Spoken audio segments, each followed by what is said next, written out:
Welcome to the deep dive.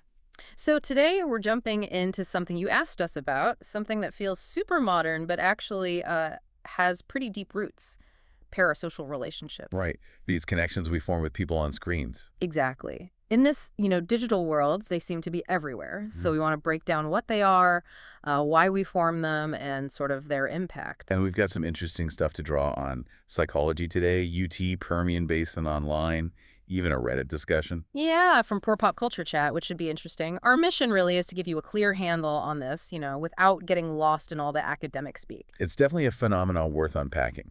And that term, parasocial relationship, it actually goes way back, 1950s. 50s, wow. Yeah, Horton and Roll television was just taking off, and they noticed people forming these one-sided bonds, feelings of intimacy, familiarity. But with someone they don't actually know personally, like Yeah. a celebrity or, well, nowadays maybe a YouTuber. Precisely.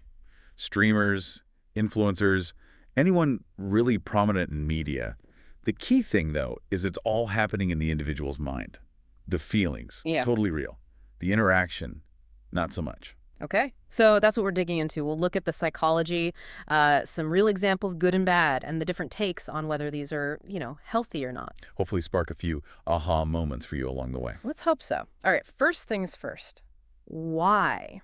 Why do we even develop these connections with strangers, essentially? Well, a big part of it is just basic brain wiring. Yeah. We're built for social connection, right? Mhm. And our brains learn through repetition.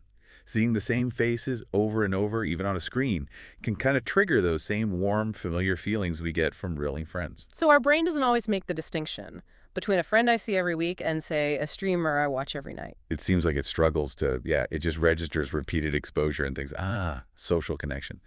Now, loneliness often comes up as a factor. Yeah, I was going to ask about that. Does feeling lonely make you more likely to form these?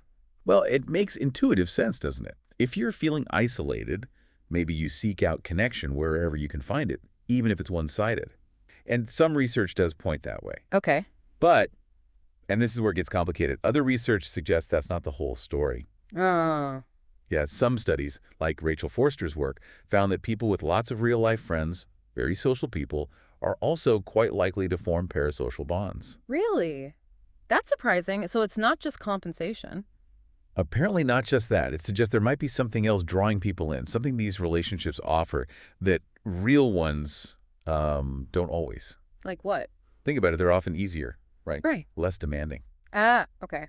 No arguments. Exactly. No conflict, no need to maintain the relationship, no emotional heavy lifting. Plus, the people we connect with this way, they're often presented as, talented, funny, attractive. A highlight reel version. Pretty much. Yeah. All the fun, none of the fuss. Right, right. Makes sense. Now, you said the term is from the 50s, but the idea must be older, surely.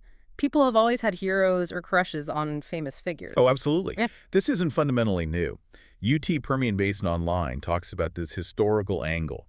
There's evidence suggesting similar things happened way back in ancient Rome. No way. With who? Popular stage actors, charismatic speakers, Mm. people got attached. And think about early Hollywood, the matinee idols.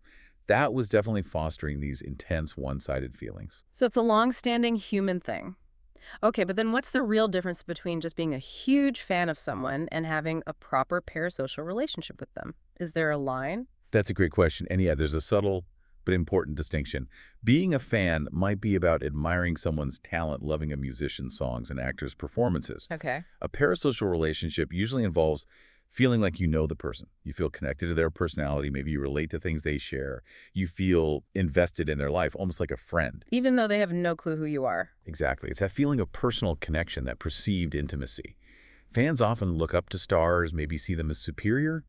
Parasocial bonds often feel more like, well, like your peers in a way. Okay, that clarifies it. Now, social media, it feels like it must have turbocharged this whole phenomenon. It's definitely poured fuel in the fire, no doubt. Mm-hmm. Platforms like Instagram, TikTok, X, they give us this unprecedented window, or at least what looks like a window, into people's personal lives. Yeah, you see so much more detail. And sometimes, a celebrity might reply to a comment or like a post. That little bit of interaction can really blur the lines, make that connection feel more real, more reciprocal than it is. I can see that. It makes it feel less one-sided, even if it's just for a second. But it's also crucial to remember, Intense fandom existed long before Twitter. Think about Beatlemania. True. Okay, so maybe social media facilitates it, makes it easier, more intense perhaps, but doesn't fundamentally change the why. That's a good way to put it.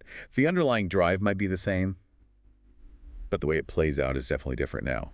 And these connections, they can be platonic admiration or they can definitely lean romantic. Right, not always a crush. Could just be feeling close to someone's vibe or message.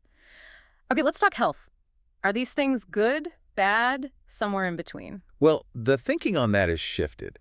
Early on, psychologists tended to view them as kind of unhealthy, a Hmm. substitute for real relationships. Okay. But more recent research, across the board really, Right. suggests that for most people, they're actually pretty harmless, very common even. They can provide companionship, relatability, Hmm. maybe even boost well-being sometimes. They're not inherently bad then. Not inherently, no. The UT Permian Basin article supports that they can be healthy, or at least neutral. But there must be a point where it tips over, right? When does it become a problem? The line seems to be when it becomes consuming. Like if someone is spending so much time and energy focused on this media figure that they start neglecting their actual life. Their friends, their job, their own goals. Exactly. That's a big red flag. When the parasocial world starts overshadowing the real world, hindering growth, maybe making them feel more isolated in the long run. The Reddit discussion touched on that too. People recognizing when an online attachment became too dominant. And in, like, really extreme cases, it can get dangerous, can it? Losing touch with reality? Sadly, yes. It's rare, thankfully, but the John Hinckley Jr. obsession with Jodie Foster is often cited as a really disturbing example of where that complete blurring of fantasy and reality can lead. Okay, yeah, that's definitely the extreme end. But on the flip side, there are actual positives, too. Absolutely. The sources highlight quite a few. For one, heroes or role models, even fictional ones, can be genuinely inspiring. Motivating people. Yeah, and think about marginalized groups. Psychology Today mentions LGBTQ plus youth, for example. Connecting with a celebrity who shares their identity can be incredibly validating. It can make them feel less alone, seen. That makes a lot of sense. Finding representation. Exactly. It can enrich their social world, especially if maybe they don't have many people like them in their immediate environment. What about teenagers generally? It feels like a big part of being a teen, having those intense connections. Totally. Celebrities can be relatable figures for teens navigating, all the social stuff. Someone like Taylor Swift comes up as an example, someone young people look up to. These relationships can be a sort of safe practice ground for exploring feelings and values. Without the messiness of real-life teen drama. Kind of, yeah. And during tough times, like the pandemic isolation we all went through, these connections offered a sense of constancy and, connection when physical interaction was limited. A familiar face, a comforting presence. Okay, so real benefits there, but let's circle back to the potential negatives, because they're definitely there too. What else came up? Well, a big one is when fans develop strong romantic feelings that just can't be returned. Right, leading to disappointment. Disappointment, heartbreak, yeah. And sometimes that blurring effect from social media interaction can accidentally make things worse, feeding those unrealistic hopes. That occasional, like, feels bigger than it is. Exactly. And then you have the more extreme behaviors. We mentioned Hinckley, but stalking is a real concern too. The Amaranth case is a chilling example of fan becoming dangerously obsessed. That's terrifying. It is. And the Reddit discussion brought up stans, that very intense, sometimes toxic fandom. Ah, yes, stan culture. Right. Things like online bullying, doxing people who disagree, attacking critics. Some users described it as almost cult-like, where fans lose perspective, can't separate the performer from the person. We definitely see that online, like the reactions to celebrity relationships. Yeah, the Reddit thread mentioned the intense reactions some Taylor Swift fans have to her dating life, or that whole Larry conspiracy in the One Direction fandom. Right, the theory that two members were secretly together. Yeah, and some fans got so invested, it led to real negativity and harassment aimed at the actual people involved. It shows how delusion can take root and cause harm. And the pressure on celebs to be perfect role models. That came up too on Reddit. Fans projecting this ideal image and then getting genuinely angry or disillusioned when the celebrity expresses a political view they dislike or just acts like a normal, flawed human. It's like they forget they're real people. There was also mention of parasocial breakups. What's that? It's basically what happens when the person you have this connection with disappears from the public eye. Maybe they retire, or their show ends, or sadly they pass away. And people grieve, even though they didn't know them. Yes. The sense of loss can be surprisingly real and intense, very similar to grieving the end of an actual relationship, because that figure occupied a real space in their life and routine. Wow. Okay. And what about kids and teens again? How common is this for them? Very common, possibly even more so than for adults. Think about posters on the wall, intense crushes.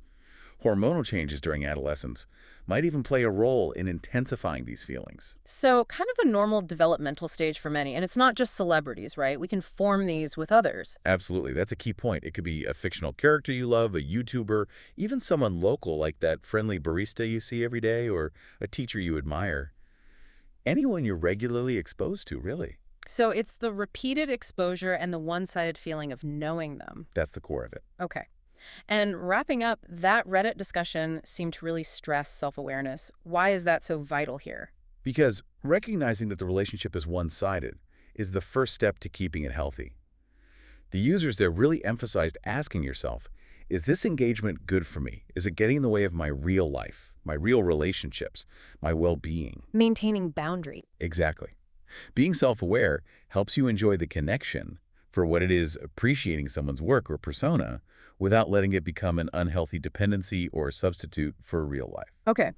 So, bringing this all together, this deep dive really shows how parasocial relationships are a pretty complex reflection of our basic need for connection in this media heavy world. Yeah, they're often harmless, sometimes even beneficial, offering connection inspiration. But there's always that risk, isn't there? If the lines blur, if fantasy takes over from reality, understanding the why behind it and spotting the difference between being a fan and forming that deeper one sided bond that seems really key. Definitely. And hopefully exploring all this is giving you a clearer picture. Maybe you see bits of it in your own media habits, or maybe you were just curious. Either way, understanding these dynamics helps navigate it all with a bit more uh, awareness. For sure. And just to leave you with something to think about, with AI getting so much more integrated into entertainment, we're seeing AI influencers, even AI Oh, companions. yeah, that's happening fast. Right. So, how might parasocial relationships change when the person we're connecting with isn't even human? What kind of new boundaries, new questions does that raise? Something to ponder as we step into that future. Thanks for taking this deep dive with us today.